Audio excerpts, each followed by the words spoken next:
Bonjour à tous et à toutes, bienvenue sur Free Matin. Laurent Métoyon placé sous mandat de dépôt. Il a été conduit à la prison civile de Cotonou sous une forte escorte. Il y va y séjourner jusqu'au 19 décembre prochain où il sera présenté à nouveau au procureur de la République. Nous ferons le débat dans un instant avec Roch-Judikel Rouanou, directeur général adjoint du quotidien L'Informateur. La grosse actualité également, malversation financière dans la gestion du riz japonais. L'ancienne ministre Fatouma Djibril et des responsables de l'ONASA en garde à vue à la brigade économique et financière. Nous en parlerons également dans un instant. Kader Achirou, vous êtes là pour nous présenter la une des journaux. Bonjour. Bonjour Nadège Diwan, chers amis internautes, bonjour. À la une des journaux ce matin, nous avons la rentrée solennelle du barreau prévue pour ce jour, la gestion du riz japonais sous le régime de la refondation, celui du président Thomas Boniaï, Métoyon Laurent et Salih Oussaou Abdou déposés à la prison civile et les élections de Peace Lady 2018.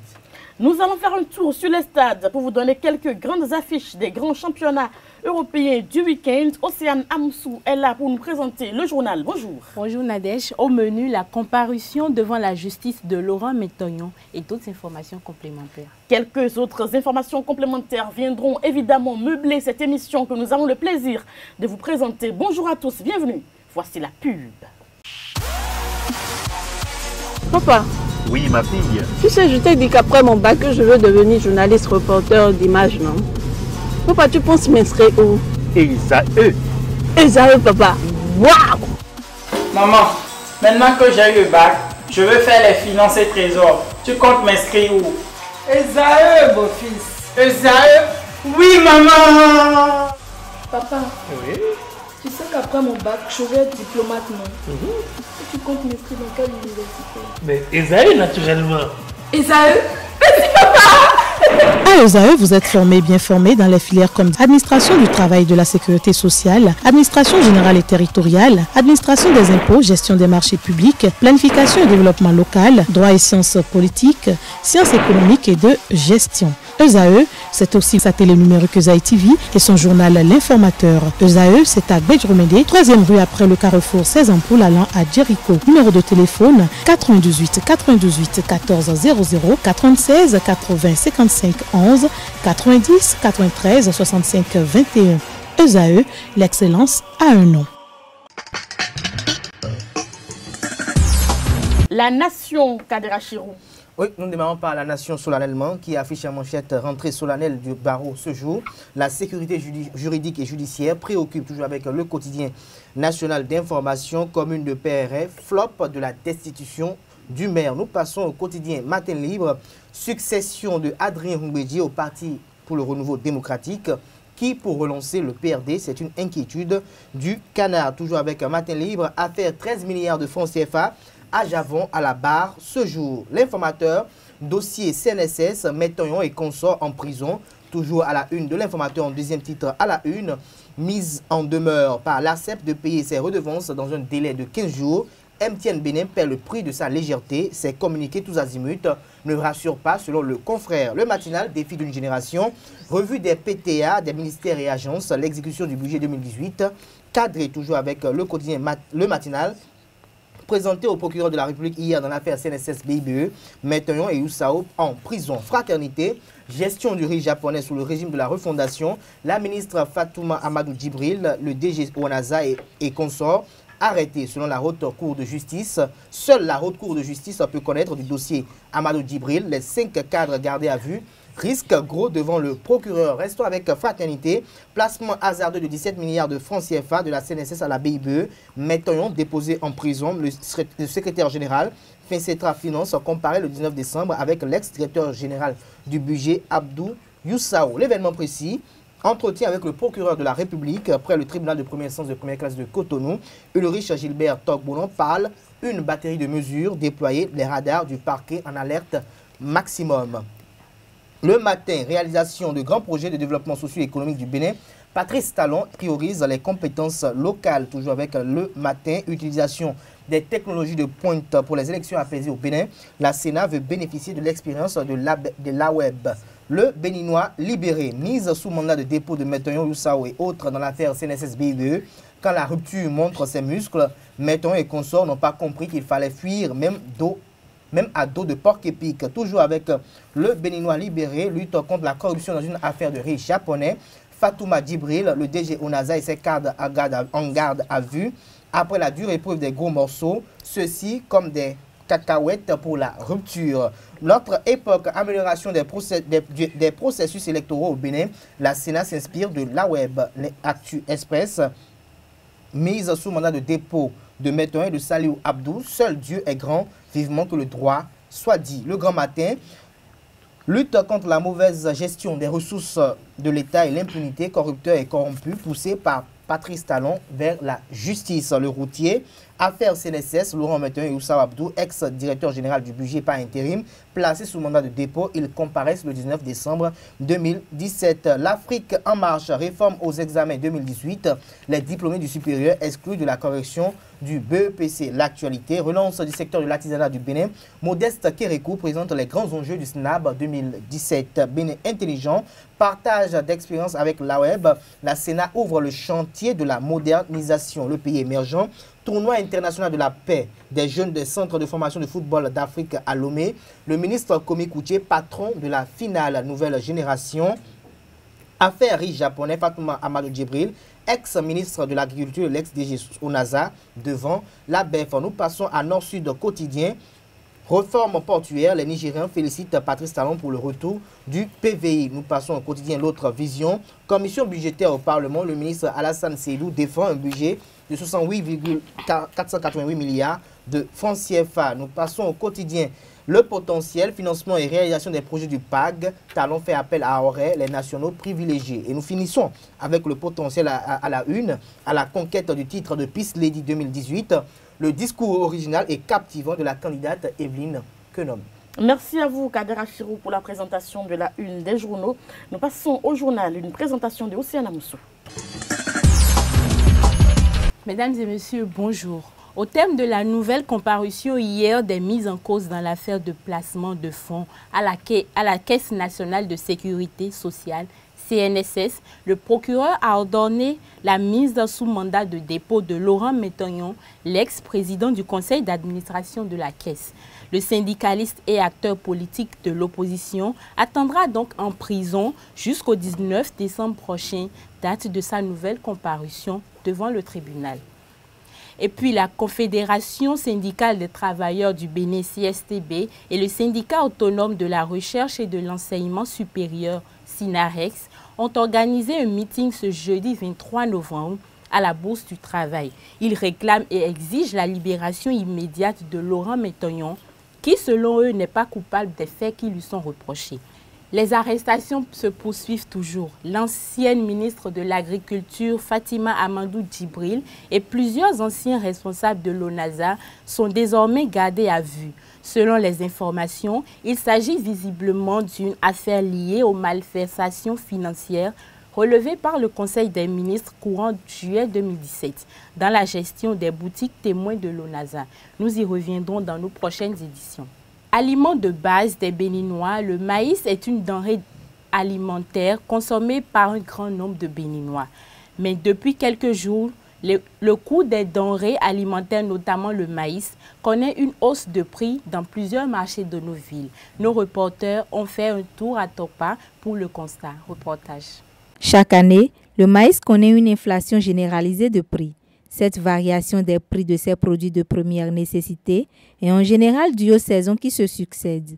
Ainsi, on note un véritable ancrage du maïs de par son niveau de production actuel, conséquence d'un rendement agricole faible.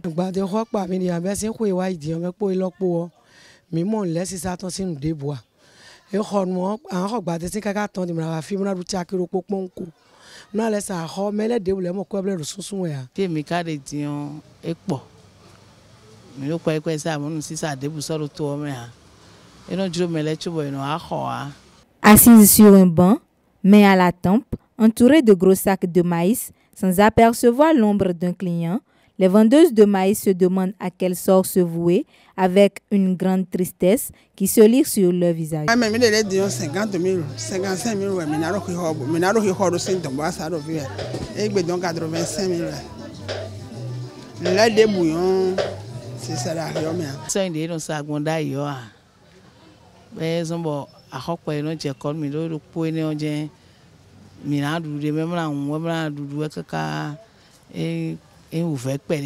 La mévente s'installe dans tous les marchés, dans une ambiance de morosité économique accrue. Les clients se font rares sous les étalages, mais dans les foyers, la pâte de maïs très prisée au Bénin se retrouve toujours à table.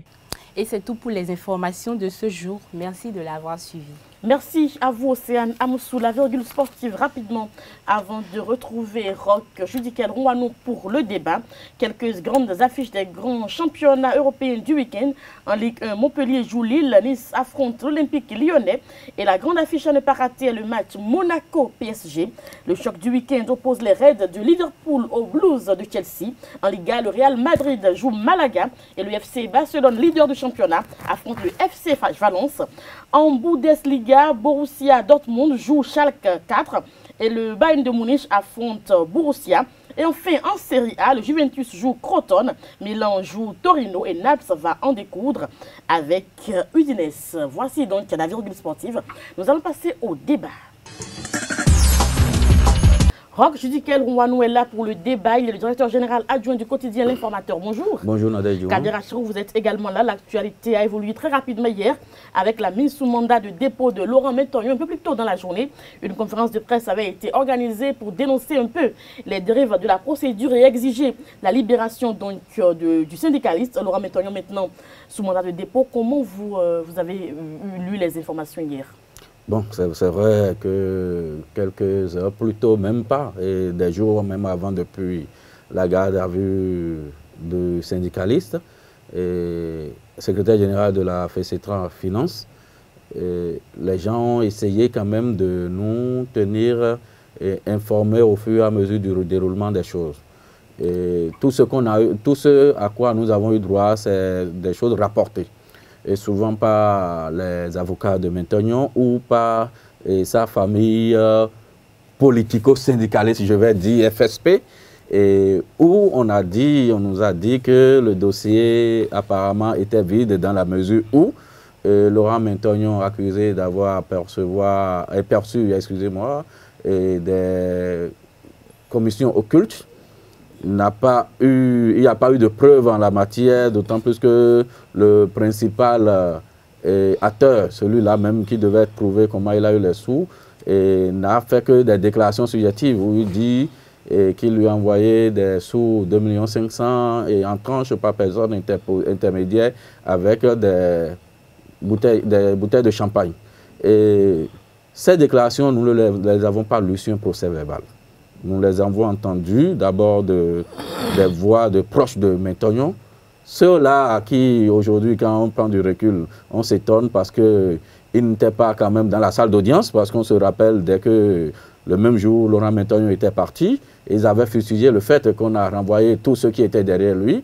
On avait permis seulement à sa femme et à son enfant d'avoir accès à l'intérieur de la BEF. Et puis à la salle d'audience, il n'était que seul face à son challenger et les officiers de police judiciaire.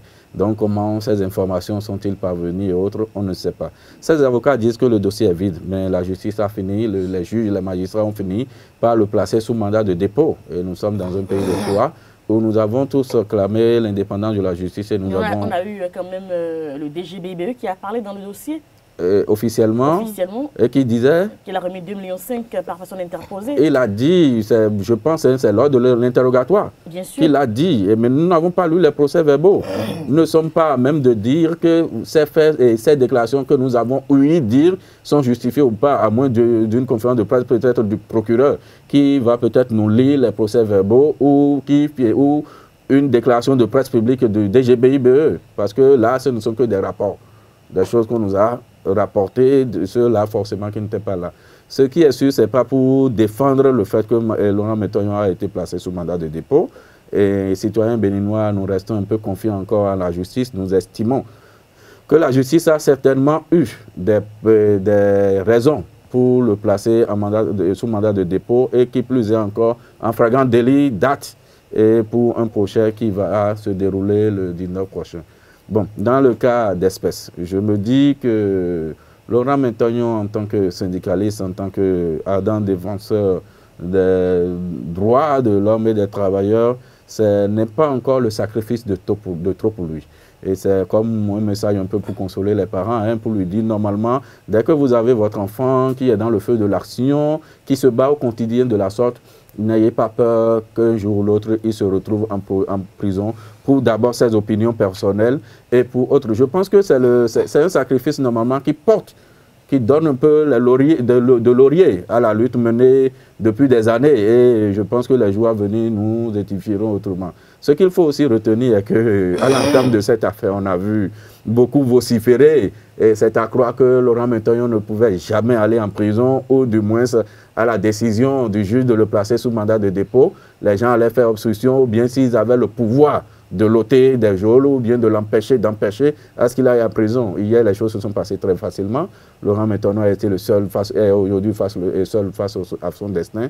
C'est pour dire que il faut quand même à des moments donnés que nous sachions raison garder. Kader Achirou, vous avez suivi également l'évolution de cette actualité. Laurent Metognon finalement en prison. Ce qui se passe aujourd'hui, il faut dire que c'est déplorable. C'est déplorable parce que le gouvernement actuel, les dirigeants actuels, toujours dans leur capacité de pouvoir nuire tous ceux qui sont en face, dans une capacité de gérer en monotonie, n'ont pas l'habitude, ou peut-être ne veulent pas voir sur la scène politique des gens qui sont en contradiction avec eux. Pour Laurent Metognon, je suis peut-être touché, mais je dis, pour un homme qui en a vu de mûr comme de verte, déjà depuis la conférence nationale, il est habitué et coutumier des faits, donc il sera en sortie par rapport à son moral. Mais je pense qu'on n'a pas besoin de lui faire cela. On n'a pas besoin de l'humilier de la sorte. On n'a pas besoin de lui casser le moral. Parce que tout ce qui est fait aujourd'hui, ce sont des dispositions coercitives, on en a déjà dit sur ce plateau, qui sont des choses prévues légalement pour permettre peut-être au pouvoir d'État de peut-être mettre quelqu'un en débat, peut-être pour l'éradiquer de la scène, peut-être pour le casser, pour le briser de façon morale. Je pense que ce qui est fait aujourd'hui, on a comme l'impression que le dossier est vide, comme l'ont évoqué les avocats du juge. Parce qu'on ne va pas peut-être refaire l'historique des faits, mais les faits sont là, sont patents. Mais comme l'a dit, on n'a pas les procès-verbaux. On n'a pas de procès-verbaux. On a entendu le directeur général de la BIBE donner ses preuves. On a entendu Laurent Metognon. On a entendu le dit communiqué du Conseil des ministres qui a publié une communication dans laquelle on parle de 111 millions de commissions occultes. Le directeur de la BIBE parle de 2,5 millions de commissions occultes. Vous voyez l'écart? Et quand on me dit qu'il y a commission occulte, toute personne digne de foi qui veut percevoir une commission réellement occulte sur un placement de 17,5 milliards, ce n'est pas 111 millions qui va prendre, ce n'est pas 2,5 millions qui va prendre comme commission occulte. Et comme je l'ai eu à l'expliquer, je dis ce qui a été fait, c'est des choses qui sont illégales, mais qui puisent leur illégitimité de la légalité, parce que de façon courante, récurrente, ça se fait dans l'administration béninoise, ou après un marché, ou après quelque chose, on essaie juste d'essayer d'intéresser l'intéressé pour lui faire comprendre que bon, nous sommes hospitaliers. Ça se fait partout ailleurs. Et les dirigeants actuels qui sont là, qui gèrent actuellement, on va le faire par le passé, que ce soit en étant du côté de ceux qui font les investissements, ou peut-être en étant du côté de ceux qui prennent les investissements. Aujourd'hui, la banque n'a jamais été en faillite par rapport à ce qui a été dit par le ministre des Finances, qui a cartonné, qui a effectué des affirmations hasardeuses pour dire que la banque est en faillite alors qu'on n'a jamais prononcé sa liquidation. Comment on peut dire qu'une banque est en faillite alors que sa liquidation n'a pas été prononcée? Dans cet effet, je pense qu'on ne voit pas peut-être le ministre, mais l'auditeur des Finances qui est venu parler, qui était en mission pour son patron, pour Patrice Talon. On connaît très bien ces relations avec le chef d'État Patrice Talon. Non, quelle preuve supplémentaire? On connaît cette procédure. Vous allez voir, je l'ai déjà dit dès le départ, à la finalité, on aura forcément peut-être un non-lieu ou peut-être une relaxation au bénéfice du doute, parce que pour l'instant, même si on dit que pour flagrant délit, vous verrez après comment ça se passe aujourd'hui. Je pense qu'il est impératif aujourd'hui que cette justice en laquelle on a toujours eu confiance, il pense aujourd'hui que les objecteurs de conscience se lèvent pour un sursaut patriotique pour essayer de contrôler de façon permanente cette justice, parce qu'on a comme l'impression qu'elle est prise en otage aujourd'hui, on a comme l'impression qu'elle est instrumentalisée, qu'elle est au service du pouvoir en place, elle est au service du garde des Sceaux pour essayer quand même de trouver des mesures coercitives pour mettre en débat ce qui gêne politiquement. Il y a autant de dossiers, que si c'est vrai qu'on veut lutter contre la corruption, contre l'impunité, il y a autant de dossiers dans les placards qui impliquent de hauts dirigeants du pouvoir en place, qui impliquent des copains et coquins du régime actuel qui ne sont pas élucidés et qu'on ne veut pas voir. Dan Ivo est là, ici service est là, Affaire Saint-Sad, Maria Greta et autres. Il y a plein de dossiers qui sont là, mais on ne regarde pas cela. On s'intéresse à un dossier de commission occulte de 111 millions, même si je veux m'en tenir à ce qu'ils ont dit. Alors qu'il y a des affaires de 4 milliards, de 12 milliards, on n'en parle pas, on s'intéresse à 111 millions, on veut distraire qui? On veut voir qui par rapport à cela. Merci à vous. Aujourd'hui, j'en finis très, mais aujourd'hui, on nous annonce déjà que Sébastien Germain Adjamon sera encore écouté pour 10 milliards. On a comme l'impression qu'on a élu un auditeur de finances qui est venu fouiller, regarder dans le retour, voir ce qui a été fait, régler des comptes avec des gens sans rien faire concrètement sur le pays, sans rien faire concrètement dans l'exécution des différents projets qui sont dans le pays. Et je pense que c'est grave. C'est grave et il faut le dire parce que même si on a peur, il faut le dire parce que c'est scandalisant. C'est scandalisant parce qu'on ne peut pas comprendre comment des gens sont là actuellement, même si le chef de l'État n'est pas le chef d'orchestre, qu'il arrête la saigner. Qu'il arrête la saigner parce que c'est flagrant, même si c'est que les actuels coupables sont vraiment coupables des faits qui leur sont reprochés, mais on a comme l'impression que la justice alors est sélective. Si vraiment Laurent Menton est coupable et qu'il est en prison et que Sébastien Germain Adjamon aussi est coupable pour une mauvaise gestion, ils iront en prison, mais on a comme l'impression que la justice est sélective, qu'elle choisit des personnes qu'on va les cibler parce que ces personnes ne sont pas en phase avec les idées que vous prenez, ils ne seront pas en phase parce que votre politique n'est pas sociale. Votre politique n'est peut-être pas ce que vous avez prôné par le départ en faisant une coalition dite de rupture pour essayer quand même de vous porter au pouvoir. Merci et à vous, je pense qu'il faut le dire, je pense qu'il faut appeler les uns les autres à se lever pour un sursaut patriotique, pas le fond ce qu'ils font aujourd'hui. Qui a trait un peu à la théâtralisation, il faut qu'il soit procédural dans toutes les mesures données, dans toutes les mesures possibles pour aller à la finalité, au-delà des écritures, des correspondances qu'ils envoient pour dire le FMI a été saisi, les organisations, il faut qu'il soit hautement stratégique pour que leur objectif soit atteint. Et je pense que c'est peut-être en ce moment que Kandé Dazanaï, à travers sa ruse aussi et sa rage, peut-être entrera dans le jeu. Roch, je dis quel roi nous finalement, que deviendra le FSP parce qu'on a vu plusieurs conférences de presse, plusieurs communiqués pour dénoncer donc cette affaire de Laurent Menton, déjà interpellé, gardé à vue finalement en prison. Qu'est-ce que le front fera d'après vous? Le FSP restera ce qu'il est. Et un regroupement de politiciens et de jeunes animateurs de la vie politique et de syndicalistes qui se bornent à faire des marches et qui se bornent à faire des dénonciations, à saisir des institutions sous-régionales, mais on ne voit rien de concret. Rien de concret au niveau du FSP. Et peut-être que le temps viendra où on va réellement voir les stratégies mises en place, parce qu'on dit que c'est la fin qui justifie les moyens. Peut-être que au-delà de ce qu'on voit, ils ont d'autres stratégies qui sont en train de mener en douce et qu'on ne sait pas. Et ce que je voudrais surtout dire, c'est que les gens cessent d'avoir l'impression comme si les dirigeants actuels sont en train de faire. Patrice Talon a été élu sur cette base. Je rappelle que c'est nous, peuple béninois, nous-mêmes qui lui avons donné mandat. Ah bon? C'est nous-mêmes, écoutez bien, pendant la période électorale, pendant les élections présidentielles, ceux qui, à un moment donné, avaient décidé de finir avec la refondation, de finir avec le changement, disait clairement que Talon viendra et on verra tout, on verra clair dans tous les dossiers. C'est un auditeur qui a été élu. C'est ce que tout, ça fait partie, c'était le débat, c'est ce qu'on lui a confié. On dit il viendra, il va vous faire en gorge. Vous allez tout nous payer, vous nous avez volé. On a crié sur tous les toits. Je vois Laurent Menton aujourd'hui, mais c'est malheureux. C'est malheureux parce qu'entre-temps, c'est lui qui criait. A fait Danivor, c'est lui qui tirait à boulet rouge sur le président Boni Yahi. C'est lui qui savait, aujourd'hui même, c'est des gens qu'on devait interpeller un peu plus tôt. Parce que juste à l'avènement de Patrice Talon, on a constaté que l'homme ne parle plus du tout du Danivor. C'est un peu comme s'il savait réellement ce qui s'est passé. Et que c'était seule la tête de Yahi qui gênait. Et une fois Yahi parti, parce que jusqu'à aujourd'hui, on n'a jamais vu Danivor. On devait même interpeller Kandé Dazanaï aussi. Qui, dans sa fougue de campagne, avait dit que à l'arrivée de Talon, on allait voir Danivor revenir et autres. Et aujourd'hui, on n'a jamais vu celui-là. Des gens qui ont fait du mal à ce peuple d'une manière ou d'une autre. Il faut oser le dire. Il faut oser le dire. On ne se réjouit pas aujourd'hui de leur situation.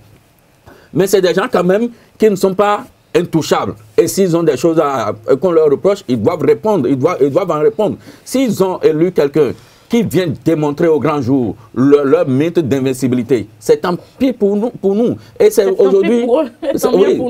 Non, c'est tant pis pour nous-mêmes. Aujourd'hui même, nous sommes le Bénin à une école et la vie à une école perpétuelle. Nous apprenons beaucoup. Moi, je dis, l'avènement de Patrice Talon nous apprend beaucoup. Et désormais, pour que le Béninois prenne une décision, il doit beaucoup réfléchir. Merci. Il doit mûrir. Merci, On ne va plus aller, on ne va plus se laisser aller aux humeurs, juste pour décider de l'avenir d'une nation. D'une grande nation. Nous allons parler de la mise sous mandat de dépôt de l'ancienne ministre Fatima Amadou Djibril et de plusieurs cadres de l'ONASA. Vous avez quelque chose à dire? Très rapidement pour répondre peut-être à Roch par rapport aux promesses, ce qui a été les discours tenus par Laurent Metayon et par Kandé Nazanaï, c'est pour dire que s'il y a des discours électoraux, de promesses électorales qui n'engagent que ceux qui y croient. Il ne fallait pas que le peuple béninois s'en tienne à cela pour élire Patrice Talon. Mais tant pis, c'est ce qu'il a dit, c'est tant pis pour eux, c'est tant pis pour eux, on s'en fout maintenant. Et pour me prononcer très rapidement par rapport au Front pour le socio-patriotique, je pense que l'initiative est noble, elle est salvatrice, seulement que c'est là des accointances entre syndicats et politique qu'il faut déplorer parce que ça ne va pas prospérer, ça ne va pas donner quelque chose de concret. Non, on a vu ça sous Yahi. On a vu ça sous Yahi. Nous parlons donc de Fatima Amadou Djibril et du DG ONASA qui ont donc été interpellés. Ils sont gardés à vue du côté de la BEF. Vous avez également eu l'information, Roch Dikel Rouen? Oh oui, l'information est tombée hier tard dans la nuit où on a appris que l'ancienne ministre est gardée dans les bureaux. C'est les bureaux, je vais dire pour le moment, parce qu'on ne sait pas si elle est au violon ou autre, mais elle est gardée à vue et avec le DG Onaza à Bourou et d'autres cadres aussi qui ont géré cette affaire de riz. L'information pour le moment, elle est brute. Et ce qu'il faut simplement retenir est que le pouvoir actuel est dans sa logique et le pouvoir est dans sa logique de rendre garde à tous ceux qu'ils estiment être fossoyeurs de l'économie nationale. C'est des documents d'enquête qui ont été déposés au niveau de la justice et la justice a enclenché son action pour écouter les uns et les autres. Et dans le cas particulier et singulier de l'ancienne ministre, je me demande si les choses respectent la loi. Parce que pour ce qu'on ne sait pas si la loi entre-temps a été échangée. Mais normalement, en tant que ministre, ce ne serait pas aussi simple de l'interpeller et même de la garder à vue. Je pense que normalement, c'est la Haute Cour de justice qui traite de ces dossiers. Et donc, je ne sais pas ce qui va se passer. On attend les prochaines heures pour voir un peu ce qu'adviendrait de cette affaire. Et les autres diront que le pouvoir est toujours dans sa logique d'enfermer ceux qui ne sont pas avec lui. Et je pense que si vous n'avez rien à vous reprocher, même si vous n'êtes pas avec le pouvoir, vous n'aurez pas à avoir peur. Aucun problème. Kader Achim. Par rapport à ces affaires, pour répondre très rapidement sur la chute de Julie Kalera-Kouanou, il faut dire qu'au-delà de ceux qui ont été interpellés, en dehors des frais de commun de certaines personnes qui ont été quand même relaxées dans cette affaire de Ségum à l'époque, le gouvernement a commencé, dès son arrivée, à développer un chapelet de dossiers. C'est vrai, il est clair dans l'esprit des Béninois que tout n'a pas été géré de façon conforme à l'orthodoxie financière sous le régime de Boni Yahi. Il y a eu des errements, il y a eu des écartades à la limite de graves dérives qui ont été observées. Le peuple béninois en est conscient. Et c'est pour cela qu'on en a appelé au nouveau départ, à la rupture, point bien révélé. Mais actuellement, ce qui est fait aujourd'hui, je me dis, ce n'est pas la fin. On n'est pas à la fin de ce feuilleton. Je dis feuilleton parce qu'il y a encore beaucoup d'épisodes qui nous attendent. Parce que les vraies cibles qui doivent être atteintes ne sont pas encore atteintes. Et je dirais, pour finir, par rapport au cas de Fatima Amadou Djibril et de l'ONASA, pour dire que c'est encore une autre chasse aux sorcières. Je vais m'expliquer pour vous convaincre. Fatima Amadou Djibril a été ancienne ministre. Comme l'a évoqué tout à l'heure Julie Kalera-Kouanou, en tant qu'ancienne ministre, il y a toute une procédure. Elle a été honorable députée. Alors, en tant qu'ancienne ministre, et pour avoir vu tous ces titres, il y a quand même une certaine procédure qui doit être adoptée pour essayer de l'interpeller sur un dossier pareil. On l'a gardé directement à vue à la BEF avec le reste. On va la faire écouter par le procureur de la République, comme ça a été dans le cas de Laurent Metayon, peut-être 8 jours après. Après l'avoir écouté, peut-être on va encore la jeter en prison pour dire qu'on attend un jour pour le faire. Et ça va se passer comme ça encore pour d'autres dossiers qui s'annoncent aussi toujours dans le secteur de l'agriculture, où la SONAPRA est en train d'être évoquée.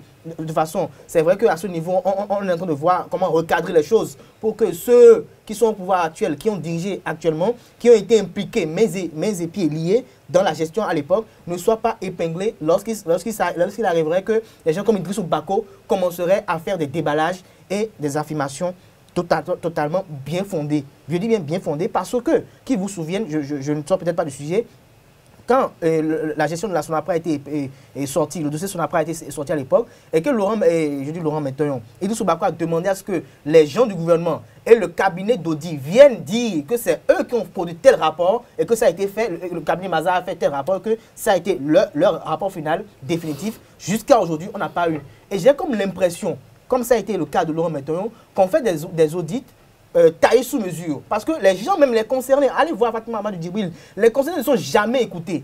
Alors sur quelle base on se fonde pour effectuer ces audits? Le cas de Laurent Mettoyon même n'a jamais été écouté avant d'être interpellé à la BEF, alors qu'on a écouté déjà des autres. Donc on a comme l'impression qu'on cadre déjà les choses, on a déjà un objectif qu'on veut atteindre. L'objectif c'est quoi? C'est de formuler un dossier, monter un dossier taillé de toutes pièces, de toutes mesures, pour essayer quand même tant soit peu de le faire. Et je pense qu'au-delà de ce que les gens font, à travers, je veux parler, ceux qui défendent le gouvernement pour dire que le gouvernement dans la mesure de pouvoir assainir les finances publiques, je pense qu'il faut déplorer cela, parce que vous verrez peut-être demain, patron d'organes, peut-être demain, peut-être chef d'entreprise, voir votre entreprise aussi fermée, parce que demain vous aurez peut-être eu à placer peut-être un mot qui n'est pas en phase avec les idéaux du nouveau départ de la rupture du Bénin révélé. Et ça c'est grave. Parce que la démocratie qui est la guerre des idées, c'est pour essayer quand même d'être divergent à un moment donné, pour qu'ensemble on puisse gérer la cité. Et c'est totalement fondamental à tous les niveaux. Donc par rapport au cas de Fatima Amadou Djibril, je pense que les différents juristes que nous avons de haut niveau et la Cour suprême et la Cour constitutionnelle doivent surtout saisir de ce dossier pour essayer un temps soit peu de dire le droit et d'arrêter la saignée. Parce qu'avec ce à quoi on assiste aujourd'hui, vous allez voir, on aura des tonnes de personnes qui ont dirigé sous le régime précédent se retrouver en prison. Et comme on peut le dire, si vous lisez bien les textes de l'OHADA, quand vous allez gérer les fonds publics, il est très facile, de façon intentionnelle, de vous foutre en prison. Très facile, il suffit juste de trouver quelque chose. Regardez le cas de Laurent Mettoyon, de ce qu'on parle, de 111 millions, alors qu'il y a des affaires de hauteur de milliards qui sont là. Merci à vous. Par rapport aux riches japonais, combien ils ont perdu par rapport aux riches japonais et qu'on veut essayer d'arrêter les gens, alors qu'il y a de vrais scandales qui sont là. Ces services qui n'ont jamais été... Même le coton, c'est un scandale. Merci, le coton aussi qui est là. Donc, je vais finir. Mais le président de la République... Je vais finir. C'est là où je veux finir exactement pour vous dire qu'on n'a pas élu quelqu'un qui viendra agir en fonction de ses humeurs. Le peuple béninois, en tout cas le peuple béninois, on n'a pas élu quelqu'un qui viendra dire, bon voilà, tel dossier, et pas la bénédiction des ministres qui sont instruits. Il est instruit, mais comme on le dit, le peuple est souverain, et que Patrice Talon regarde un peu à côté au Togo, qu'il regarde au Burkina ce qui s'est passé par le passé, et qu'il jette un coup d'œil très loin pour voir le Sénégal, et qu'il se dise que ça se passe ailleurs. Le Bénin l'a connu dans le passé, on a lapidé des chefs d'État qui sont restés, mais qui sachent qu'aujourd'hui, quand il a en face de lui le PCB, de ne pas peut-être ignorer cette hypothèse, qu'il pourrait se retrouver lapidé dans la rue, même s'il est armé, il a dit qu'il va quitter le pays sur des talons de gloire. Quel talon de gloire? Et ça, on va travailler à ça. Merci. Avocat de Rachirou, allez-y. Le Bénin est un état de droit. Et dès qu'un président ne fait pas le con de vouloir excéder le mandat présidentiel, rien ne va le chasser du pouvoir. Rien ne va le chasser du pouvoir. Le peuple béninois est un peuple très mûr et pacifique. Et dès que vous voyez les gens, même si aujourd'hui, il y en a qui sont très mécontents, personne ne prendra la résolution de chasser un président qui t'a basculé le pays dans la torpeur sans que celui-là n'ait décidé de tordre le cou à la loi fondamentale. Patrice Talon a 5 ans à faire. Et s'il veut, il peut décider d'être candidat à sa propre succession et au peuple de sanctionner par les urnes. Après 10 ans, s'il veut rester au pouvoir, c'est là que vous allez connaître le vrai Béninois. Parce que pour le moment, ce n'est pas parce qu'il y a de gros scandales qu'on ne va pas aussi parler des petits scandales. Si les gens sont mêlés à des choses, qu'ils payent le plus aisément possible. Nous, on a été au front, on sait ce qui s'est passé pendant les élections présidentielles. Et quand vous êtes dans des positions données, quand vous savez tout ce que vous savez, vous n'aurez pas du tout de la peine pour certaines personnes quand ils sont interpellés. Parce que des gens savent que la chose est noire. Mais ils font tout possible pour mettre le peuple dans le noir. Et demain, dès que ça les embrasse, on dit jamais ils viennent du côté du peuple. Ou bien les gens savent pertinemment. Je ne dis pas que Patrice Talon est noir, non, du tout pas. Je ne dis pas que le pouvoir est noir. Mais les gens, on a élu Patrice Talon. Il n'a pas volé son pouvoir. On le laisse travailler. Il a été élu. Avant même d'être élu, il a dit ce qu'il venait faire. Il n'a pas dit le contraire. Il n'a pas menti. Il a dit, il est allé loin. Il a été très... C'est là que je dis, l'homme n'a pas changé. Il n'a pas fait la bête pour avoir le foin. Il a démontré qu'il est resté constant. Il dit, je viens, c'est pour faire ça, c'est pour faire ça, c'est pour faire ça. Et le peuple a applaudi par rapport à ça. Parce que pour tout le monde, ce qu'on pensait, la première tête qu'on allait tomber, c'est la tête de Boni Yaye. Boni Yaye ne plaisait plus. On va enfermer Boni Yaye et ses enfants. C'est tout ce que les gens mettent. Puisque maintenant, aujourd'hui, ils ont travaillé, ils étaient restés avec Boni Yaye. Ils ont travaillé dans l'ombre à l'arrivée de Patrice Talon. Et que ça les embrasse aujourd'hui, on crie. Ah, ce n'est pas ce qu'on s'est dit, on ne sait pas. C'est tant pis pour eux, c'est tant pis pour tout le monde. Tant mieux pour le peuple béninois. Tant mieux pour le peuple béninois. Le peuple béninois est vraiment dans un état de droit, parce que hier, quand la justice a prononcé sa décision de mettre sous mandat de dépôt, il n'y a pas eu vraiment de tapage. Personne ne peut même rien dire. Personne ne peut dire. Mais je pense qu'aujourd'hui, au-delà des accords de principe qui ont été évoqués dès le départ, les accords de principe dès le départ, c'est les acquisitions de machines agricoles par la Sodeco, comment ça a été acquis. C'était des dossiers sur lesquels on attendait beaucoup plus. Le chef de l'État actuel se penchait d'un niveau à fait d'un niveau. C'était ce qu'on attendait. Pourquoi maintenant que vous défendez que vous défendez ne parle plus depuis pourquoi maintenant depuis l'avènement de Patrice Talon ne parle plus de Danivore? Pourquoi maintenant ne parle plus? C'est son collègue Danivore. C'est son collègue Danivore qu'on n'a pas retrouvé jusqu'à aujourd'hui. Pourquoi il n'en parle plus? Il va en parler. Il va en parler. C'est maintenant il va en parler. Il aller en prison. Ça c'est un autre débat. Merci à vous, un copain du président Talon, s'il vous plaît, Kader Achirou. Talon à l'époque quand il était candidat. Merci à vous, Kader Achirou, c'est le président Talon, donc président de la République du Bénin, qui mérite donc tout légitimement élu de ESAE TV et de toute l'équipe. Donc merci à vous pour le débat. C'est la fin de Frais Matin. Merci à tous et à toutes. Excellent week-end à vous. On se retrouve lundi prochain avec le même plaisir. Portez-vous bien. Au revoir.